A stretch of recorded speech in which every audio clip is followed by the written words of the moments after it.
भी कोलसे हमने नहीं कहा कि आप ईश्वर की अल्लाह की पूजा मत करो, हमने नहीं कहा कि उनके खिलाफ कुछ बोलो, हमने इतना ही कहा कि हमारा विकास हमें करना होगा और हमारा विकास जनशक्ति खड़ी करके ही करना होगा।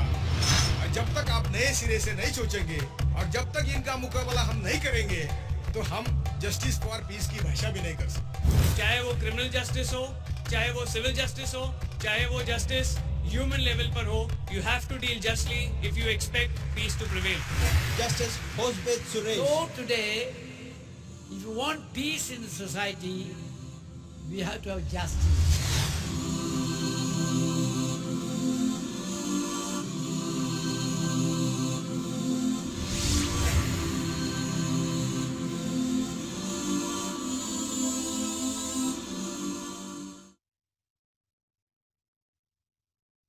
And from this verse you will realize the importance of justice, that justice comes above everybody, everything. And that verse is from Surah Nisa, chapter number 4, verse number 135, which says, O you who believe, stand out firmly for justice, as witness to Allah, even as against your relatives or your parents or your kins, or against the rich or poor, for Allah can best protect both.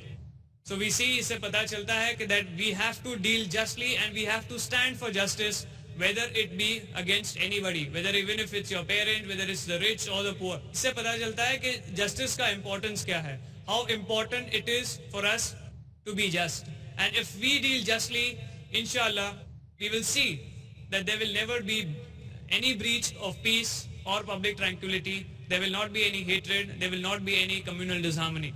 Furthermore, I will also quote a verse of the Quran which was revealed at a time where there was a person, एक शख्स थे, उनका नाम तईमा इब्ने उबैराक था, और ये शख्स जो है ये नाम का मुसलमान हुआ था, but actually he was a hypocrite.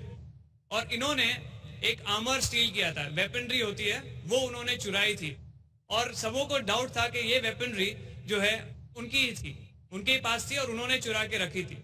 जब ये केस जो है चालू हो गया, इस ट्रायल जब शुरू हुआ, उस वक्त इन्होंने क्या किया, इन्होंने वो आर्मर था वो लेकर के एक जू के घर पे प्लांट कर दिया, और प्लांट करने के बाद लोगों से कहा कि देखो चोरी तो ये है, इनके घर पे है, वो जाके देखो. तो उन्होंने देखा तो वो उनके घर से मिला. अभी क्योंकि ये तईमा जो है, he was a new Muslim, the sympathies of Muslims were with Mr. तईमा, और सबों ने कोशिश की कि वो जो है हुजूर सल्लल्लाहु अलैहि वसल्लम को कहे, और उन्होंने उनको बार बार हुजूर सल्लल्लाहु अलैहि वसल्लम से कहा कि ये तो मुसलमान हुए हैं, ये तो सही राह पर आए हैं, ये ऐसे चोरी कर ही नहीं सकते, और ये जरूर ये जू नहीं चोरी की होगी, क्योंकि उनके घर से भी तो माल मिला है. और हम देखते हैं क्रिमिनल लॉ में ऐसा ही होता है कि जब अगर रिकवरी होती है, कोई वेपन की रिकवरी, कोई इनक्रिमिनेटिंग आर्टिकल की रिकवरी अगर किसी के शख्स के पास से मिलती है या उसके घर से वो निकाल के देता है, तो उससे जो है कोर्ट को सस्पिशन होता है, और वो सस्पिशन एक प्रूफ में बदल जाता है कि यही शख्स है जिन्होंने गुनाह किया है. और सेम थिंग उस वक्त भी हुई थी, इन्होंने वो आर्मर प्लांट किया उनके घर पे और वो घर से मिला. एंड एट दैट टाइम सब मुस्लिम्स की यही कोशिश थी कि वो जो मुसलमान हुआ था उसको बचाया जाए. लेकिन हुजूर सल्लल्लाहु अलैहि वसल्लम, as he was very truthful and righteous, he dealt with the case strictly in accordance with then prevailing judicial principles, and he acquitted the Jew. जो जू था उनको जो है हुजूर सल्लल्लाहु अलैहि वसल्लम ने अक्विट कर दिया, और अक्विट करने के बाद जो है ये तईमा को पता चला कि हुजूर सल्लल्लाहु अलैहि वसल्लम ने अल्लाह के गाइडेंस से सही जजमेंट दिया है और अब उसे सजा मिलने वाली है, तो वो वहां से भाग गए, और भाग के वो फिर से जो है जो दूसरे रिलीजन में अपने चले गए.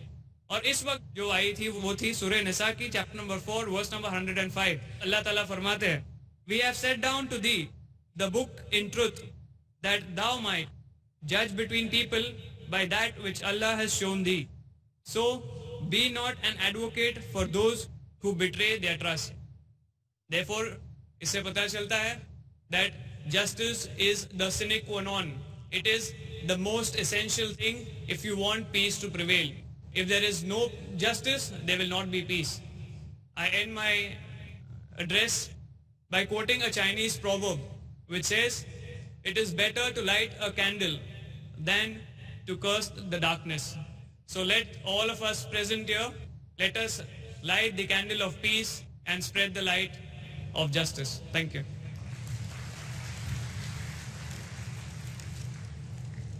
अब आपने समात फरमाया था खुतबात हमारे नौजवान एडवोकेट जिनका ईमान, यकीन और जज्बा इस्लाम की तरफ ही नहीं अपने पेशे की तरफ, और हम चाहते हैं कि हमारे और ऐसे नौजवान लॉयर्स, डॉक्टर्स, इंजीनियर आगे बढ़कर प्रोफेशनल फील्ड में भी इस्लाम और अपने देश का एक उरूज पैदा करें. Our next speaker is someone very special to the human rights movement. जैसे कि एक दो कोटेशंस मेरे ध्यान में आते हैं. एक है अमेरिका के civil rights leader Martin Luther King, जिन्होंने अपने एक खत में जेल में जब उन्हें कैद किया था 1963 में कहा, injustice anywhere is a threat to justice everywhere. नाइंसाफी कहीं भी एक खतरा है हर जगह इंसाफ के लिए. और दूसरे एक माहिर जिन्होंने 1851 में ब्रिटेन के पार्लियामेंट में कहा, ये थे ब्रिटेन के प्राइम मिनिस्टर बेंजामिन डिज़रायली ने. उन्होंने कहा, justice in truth is action. सच अमल में ही इंसाफ है. इन दोनों कोटेशन के बुनियाद पर मैं मदु करूंगा. Let us welcome justice Hosbet Suresh. He was very sick, but we have been kind enough to accept our invitation. Come late, but he's there. Justice Hosbet Suresh. Sir, we are welcome to have you amongst us for your presentation on justice and its importance for maintaining peace. Justice Hosbet Suresh is a former judge of the Mumbai High Court, and he retired in July 1991. As a member of the Concerned Citizens Tribunal in Gujarat in 2002, his report, Crime Against Humanity, Insaniyat ke khilaf jurm, on the Gujarat carnage in 2002 is an exceptional presentation. He addresses many meetings worldwide of scholars and human rights activists. As a judge, he has always ensured that the weak, kamzor, underprivileged, kamzarf logon ka इंसाफ हो, they receive justice. After retirement, he has been actively involved and supportive of many human rights movements. He has headed various commissions to look into human rights abuses and violations.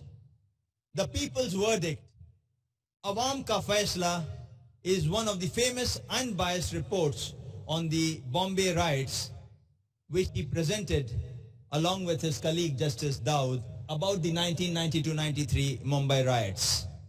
After investigating area-wise the causes of the Bombay riots and also meeting those affected by the Bombay riots and getting their personal views, his reports on excesses and crimes against minorities and underprivileged are a class apart. A forthright and eloquent voice for humanity and peace in a commercialized world under the influence of money and power is he. Please welcome Justice Hosbet Suresh. Let us give him a warm welcome as he makes his presentation.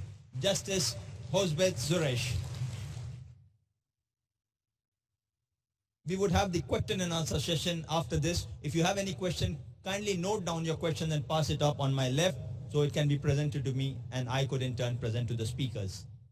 Friends, it is indeed a privilege, I should say, that I should address such a large gathering, all desiring justice and peace. Where is justice? Where is peace in this country? I remember recently I read a book that won the recent Booker Prize award. A young author had written that book. He says, two Indias are there. One is India of light, other is India of darkness. When we got freedom in 1947, we were totally 357 million population. Now, after 61 years of freedom, we are recently, the government of Maharashtra announced, what do you mean by people below poverty line? And the government said, those who earn rupees 540 per month and below are people below poverty line. It means those who earn rupees 18 per day and less are below poverty line. There is a Arjun Sen Gupta committee report is there. It was released in 2007. It says 80% of the people in this country are poor. That is to say, 836 million people are poor in this country. Their earning capacity doesn't allow them to spend more than rupees 20 per day. And yet, of course, we say ours is progressing, our country has achieved so many things. We are trying to send a rocket to the moon, but we don't understand 80% of the people are poor.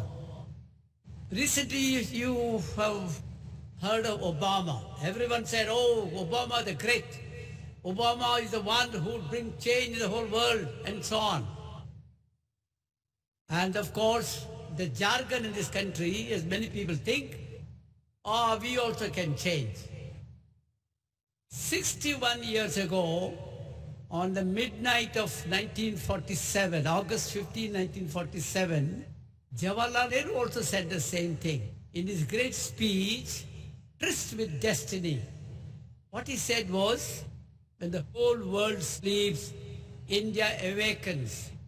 It awakens to a new era of freedom and equality. I pose this question. After 61 years of freedom, after 58 years of the Constitution, what kind of freedom do we have? What kind of liberty do we have? What kind of equality do we have? That is the question. I go around the country. Wherever I go, I see misery. I see people, hardly many people, large number of children are dying in this country. Over 6,000 children die per day due to malnutrition. How many of us have understood this? So when I talk of justice and peace, what do you mean by justice and peace? Do you think there can be justice and peace in a country where 80% of the people are poor? Where do they get this justice? There is so much violence in the society today. Wherever you go, violence. Not that people do like violence. People do not like violence. People want to have peace. People want to have progress. People want to live well, but they can't. Why? Why this has happened? That is the question.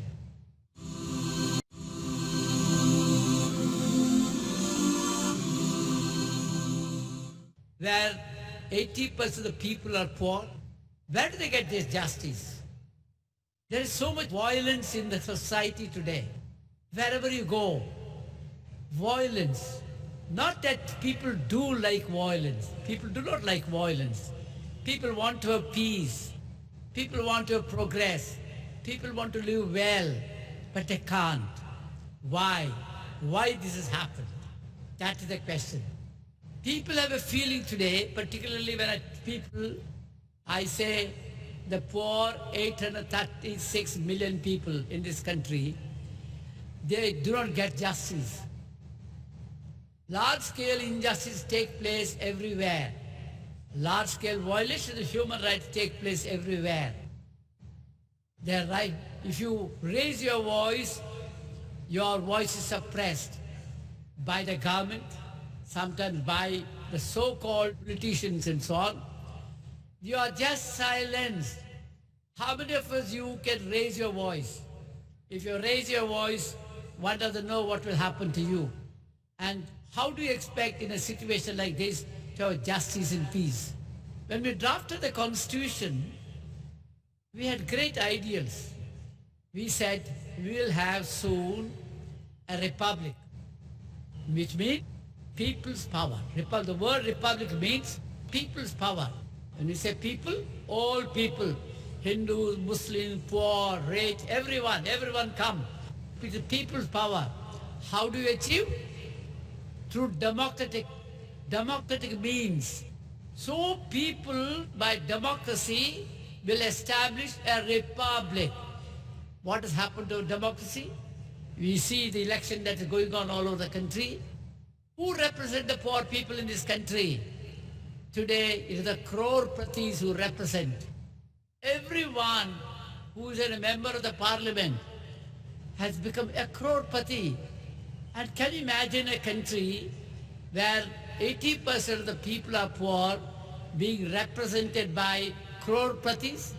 What do you expect from crore-pratis? Do you expect any kind of help or any kind of assistance to the poor? We said we will have a society, a republic, by democratic means. For what? For liberty, equality, fraternity, brotherhood, and justice, social, economic, and political. We included a program in the Constitution. What is the program? We said there will be a chapter on fundamental rights. And we said, you have a right to speak. Article 19, we always quote, right to speak, freedom of speech and expression. But where is the right to food? If you are hungry, you can cry. Somebody will hear you. But is there a guarantee that you will get your food? That is the question. How do you live if you have no food? How do you live with human dignity if you have no food? Under the Constitution, you have a right to reside any part of the country, but you have no right to shelter. Your home is pulled down. The poor man's homes are pulled down day in and day out. Oh, you have no right to home. You have no right to shelter. But of course, you have a right to reside in any part of the country. You have a right to trade under the Constitution, right to profession, right to practice, right to business, occupation. But where is the right to livelihood? Where is the right to work? Large number of people now under the recent economic crisis, what they are doing is sacking people home. People are losing their jobs. And in a situation like this, what do? We knew when we drafted the Constitution how the British exploited us. British literally made us poor. They denied all liberties to us. They took away all human rights from us. People lived in misery. So we said, when we drafted the Constitution, we were aware of violation of human rights. And therefore we said, we should have a Constitution where there certain rights are to be guaranteed. What we did was, we included some of the rights in the chapter on fundamental rights. And we said, okay, you can enforce those rights. You can go to the court and you can do that. But when it comes to your right to food, right to livelihood, right to education, right to health, then where do you get? You have no right in Part 3 fundamental rights. You go under directive principle state policy, Part 4, which we said is not judicially enforceable. So this kind of division, the poor can't get justice, poor can't exercise their rights. If you are hungry, if you are poor, you have no job, no home, no education, no health. In such a situation, how do you exercise your fundamental right? That is the question. And under the international humanitarian law, it is for the government, for the state to see all human rights are fulfilled. There are three obligations of the state: to recognize a human right, to prevent violation of human rights, and to see that human rights are fulfilled. Everyone's human rights are fulfilled. And unfortunately in this country, we have a bad record of human rights. For some time, the court, particularly in the year of, say, latter half of 70s, 80s, and first half of 90s, for about 15 years, we had great judges like Justice Krishnaiyer, Justice Bhagwati, and Justice Chillapareddy, and so on. They tried to recognize social and economic human rights. They said, we'll enforce these rights. How to do it? We'll do it in our own way. They liberalized the approach of court. You can write a postcard, the judges will look into it. Any violation of human rights, the court will take into account. This is a kind of approach.